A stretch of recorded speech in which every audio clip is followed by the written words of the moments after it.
Welcome to GK Saubhagyavathi channel. Srinivasa వక్షస్థలం కలియుగ వైకుంఠగాథ part 1లో చూశారు కదా.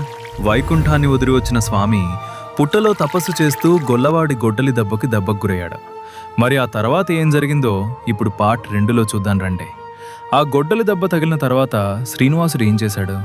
ఆ చోళరాజుకు ఎలాంటి శాపం ఇచ్చాడు? తిరుమలలో తలనీలాలు ఎందుకు ఇస్తారు? గడ్డానికి పచ్చకర్పూరం ఎందుకు పెడతారు?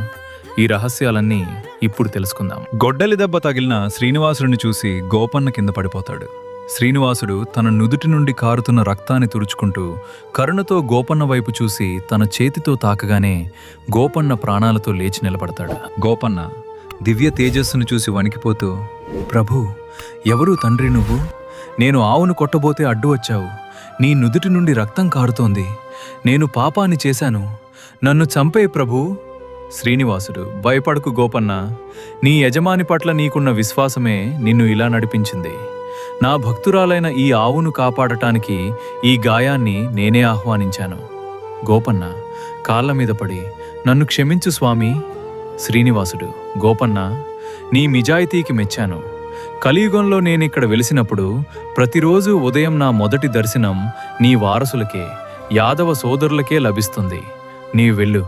ఈ రక్తం మరకలతో ఉన్న ఆవును తీసుకుని రాజు దగ్గరికి వెళ్ళు. లోకానికి నా ఉనికిని చాటు. ఆవు వెంట రాజు తన సైన్యంతో పుట్ట దగ్గరకొస్తాడు. అక్కడ గోపన్న భయంతో నిలబడి ఉండటం, పుట్ట నుండి రక్తం కారడం చూసి రాజు నివ్వెరపోతాడు. చోళరాజు, ఏమైందిక్కడ? ఈ పుట్టలో ఏముంది? ఎవరిని కొట్టావు? గోపన్న, మహారాజా, ఇందులో దేవుడున్నాడు. ఆయన నుదుటి రక్తం ఇది. చోళరాజు, దేవుడా? ఈ మట్టి పుట్టలోనా? సైనికులారా, ఈ పుట్టను తవ్వండి. సైనికులు పుట్టను తాకబోతుండగా పుట్ట బద్దలై శ్రీనివాసుడు రక్తసిక్తమైన ముఖంతో ఆగ్రహంతో బయటకొస్తాడు. శ్రీనివాసుడు ఉరుము వంటి గంభీర స్వరంతో, ఆగు మహారాజా, అపరాధం మీద అపరాధం చేస్తున్నావు. నీ సేవకుడు నాపై గొడ్డలు విసిరితే నువ్వు వచ్చి నా నివాసాన్నే కూలుస్తావా? నీ అహంకారం నా సహనాన్ని పరీక్షిస్తోంది. చోళరాజు వణికిపోతూ సాష్టాంగపడి, ప్రభు, క్షమించండి. శ్రీనివాసుడు, అపరాధం ఎవరిదైనా బాధ్యత యజమానిదే. ఈ క్షణం నుండి నువ్వు అడవిలో తిరిగే పిశాచానివి, రాక్షసుడివి అయిపోదువుగాక. వచ్చే జన్మలో నువ్వు ఆకాశరాజుగా పుట్టి నీ కుమార్తె పద్మావతిని నాకు ఇచ్చి పెళ్లి చేసినప్పుడు మాత్రమే నీకు శాప విముక్తి కలుగుతుంది. రాజు వెళ్ళిపోయాక స్వామి గాయంతో బాధపడుతుండగా ఒక గంధర్వ కన్య నీలాదేవి వస్తుంది. ఇక్కడే ఒక గొప్ప జీవిత సత్యం దాగుంది. స్వామి నుదుటి నుండి రక్తం కారుతుంటే అది చూసి తట్టుకోలేక నీలాదేవి అనే గంధర్వ కన్య తన శిరోజాలను, వెంట్రుకలను కోసి స్వామి గాయానికి కట్టుకడుతుంది. శ్రీనివాసుడు నీలాదేవితో, నీలాదేవి, నీ అందాన్ని లెక్క చేయకుండా నా గాయం కోసం నీ వెంట్రుకలను త్యాగం చేశావు.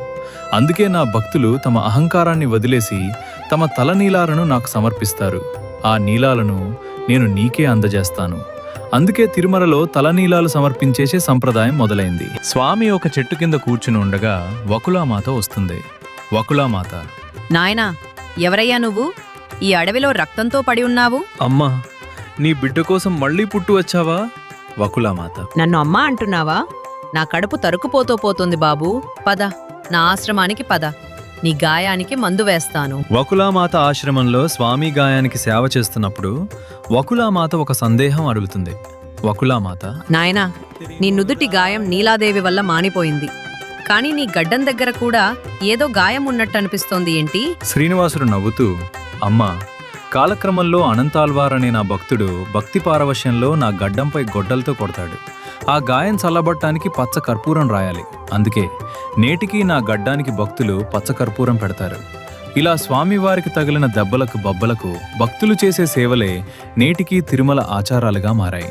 చూశారు కదా, తలనీలాల వెనుక ఉన్న త్యాగం, గడ్డానికి పచ్చ కర్పూరం పెట్టే వెనుక ఉన్న భక్తి, ఇవన్నీ స్వామివారి లీలలే.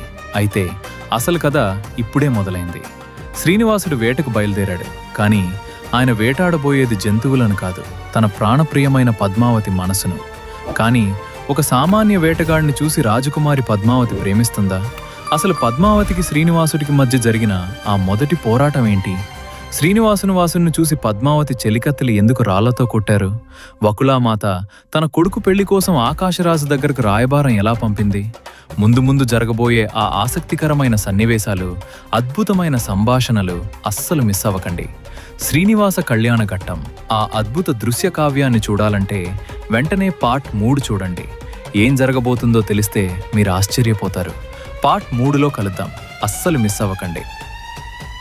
ఈ కథ నచ్చిందా? లైక్ చేయండి, మీ మిత్రులకు బంధువులకు షేర్ చేయండి. మన హిందూ ధర్మాన్ని ప్రపంచానికి చాటుదాం.